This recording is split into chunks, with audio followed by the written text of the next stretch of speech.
आज हम आपके यूनिट सेकेंड के सिलेबस का रिवीजन करेंगे। तो जिसमें पहला चैप्टर रहीम के दोहे।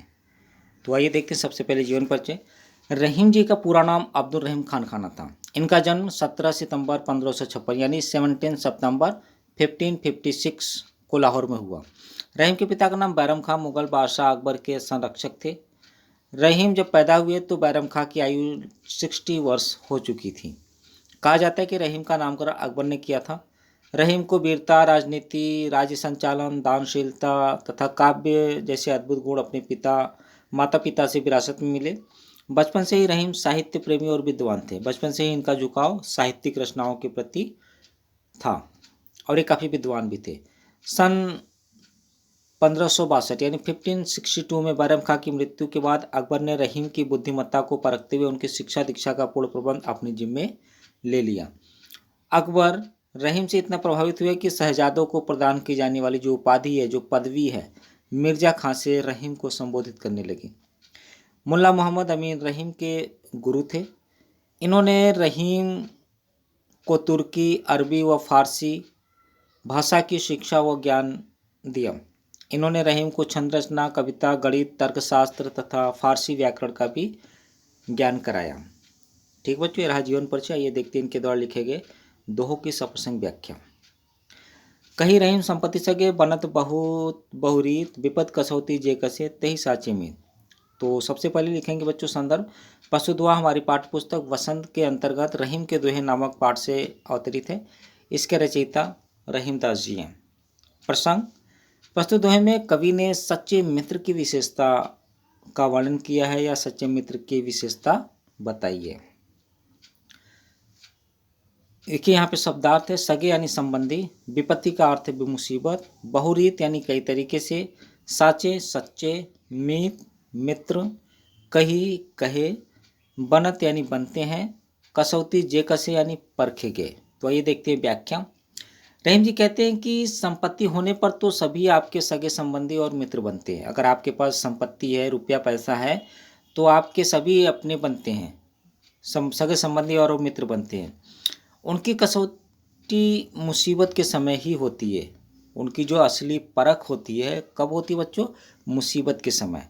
जो हर प्रकार की मुसीबत में आपका साथ निभाते हैं और आपका साथ नहीं छोड़ते, वही सच्चे मित्र कहलाते हैं। बच्चों, कवि के कहने का मतलब है कि जो व्यक्ति आपके साथ मुसीबत के समय भी खड़ा रहे, अर्थात मुसीबत के समय भी आपका साथ न छोड़े, वही सच्चा मित्र होता है। शिल्प सौंदर्य में लिखेंगे बच्चों। रहीमदास जी ने सच्चे मित्र की विशेषता बताई है। संपत्ति सगे और बनत बहुरीत में अनुप्रास अलंकार है, क्योंकि यहाँ पर वर्णों की आवृत्ति हुई है। दोहा छंद है, गे पद है, यानी जिसको हम गा सकते हैं। ब्रज भाषा का इसमें सुंदर प्रयोग है। विपत्ति कसौती में रूपक अलंकार है। ठीक बच्चों, आइए देखते हैं दूसरा दोहा। जाल परे जल जात बही, तज मीनन को मोह, रहीमन मछली नीर को तउन छाड़ती छो। बच्चों, संदर्भ पहले जैसा ही, प्रसंग यहाँ पर थोड़ा बदल जाएगा। तो लिखेंगे प्रसंग में। प्रस्तुत दोहे में कवि ने मछली का जाल के प्रति जो प्रेम है, जो पानी के प्रति प्रेम है, उसको दर्शाया है। यहाँ पर देखिए बच्चों, शब्दार्थ है। परे पढ़ने पर, जल का अर्थ है पानी, जात यानी जाता है, बही बहना, तजी छोड़कर, मीनन यानी मछलियाँ, मोह लगाव प्रेम, मछली मछली, छाड़ती का अर्थ है छोड़ती, छो प्रेम लगाव। व्याख्या। रहीमदास जी कहते हैं कि धन्य है मीन और उसकी अनन्य भावना। रहीमदास जी कहते हैं कि मछली धन्य है और मछली की जो भावना है वो भी बहुत ही अनन्य है। जाल में मछली के फंसते ही पानी उसका मुंह छोड़कर बह जाता है, लेकिन फिर भी पानी के प्रति अपने प्रेम को मछली त्याग नहीं पाती और यही प्रेम उसका प्राण ले लेता है। तो कवि इस दोहे के माध्यम से बता रहे हैं कि मछली का जो जल के प्रति जो प्रेम की भावना है, वो मरते दम तक नहीं छूटता। जैसे मछली जाल में फंस जाती है, जल वहाँ से बहते हुए आगे निकल जाता है ना, और मछली उस जल के अभाव में अपने प्राण त्याग देती है। इस तरह से मछली के मन में जो हृदय में जो जल के प्रति प्रेम की भावना है उसको दर्शाया है। शिल्प सौंदर्य लिखेंगे रहीम जाज जी ने मछली का जाल के प्रति जो प्रेम है, जल के प्रति जो प्रेम है उसको दर्शाया है। जाल परे जल जात में अनुप्रास अलंकार है। दोहा छंद है, गेय पद, ब्रज भाषा का प्रयोग, हिंदी के प्रचलित शब्दों का प्रयोग किया गया है जैसे मछली। तीसरा दोहा बच्चों, तरवर फल नहीं खाते सरवर पियत न पान, कही रहीम पर काज हित संचय संपत्ति संचय सुदान। तो संदर्भ पहले जैसे ही बच्चों। प्रसंग देखिए, प्रस्तुत दोहे में कवि ने सज्जन लोगों की प्रकृति के बारे में बताया, सज्जन लोगों का जो स्वभाव है उसके बारे में बताया है। व्याख्या देखिए, रहीमजाद जी कहते हैं कि वृक्ष कभी अपने फल नहीं खाते और ना ही सरोवर यानी जो तालाब है, नदी है, अपने द्वारा संचित जल को पीता है।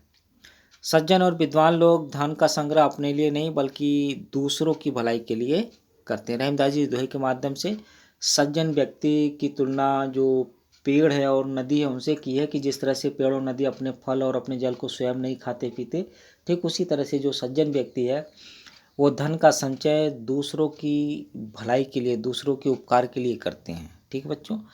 और इसमें शब्दार्थ तरवर का अर्थ होता है वृक्ष, नहीं का अर्थ होता नहीं, खात का अर्थ होता है खाते, सरवर का अर्थ है तालाब, पियत का अर्थ है पीते हैं, पान यानी पानी, प्रकाश यानी दूसरों के, हित भलाई, संचय माने एकत्र करते हैं, सुजान मतलब सज्जन। शिल्प सौंदर्य, रहीमदास जी ने सज्जन व्यक्ति की प्रकृति यानी स्वभाव को दर्शाया है। संपत्ति संचय सुजान में अनुप्रास अलंकार है। दोहा छंद, गेय पद, ब्रज भाषा का प्रयोग और हिंदी के प्रचलित शब्दों का प्रयोग, यानी आप कह सकते हैं जिसका क्षेत्रीय भाषा के शब्दों का प्रयोग। थोथे बादर कुआर के जो रहीम घगरात, धनी पुरुष निर्धन भय करे पाछली बात। संदर्भ पहले जैसा बच्चों। प्रसंग देखिए, प्रस्तुत दोहे में कवि ने धनी व्यक्तियों के डींगे हाँकने की आदत के बारे में बताया है। आइए देखते हैं व्याख्या। रहीमदास जी कहते हैं कि आश्विन माह में आकाश में छाने वाले बादलों की गरज खोखली होती है क्योंकि वे बरसात नहीं करते, और उसी प्रकार निर्धन लोगों द्वारा बीते हुए सुख के दिनों की बातें करना भी बेकार होता है क्योंकि आज के समय में उनकी कोई उपयोगिता नहीं होती। बच्चे कुछ ऐसे लोग होते हैं जो बीते समय की बात करते हैं, बीते समय अपने अमीरी वाले दिनों को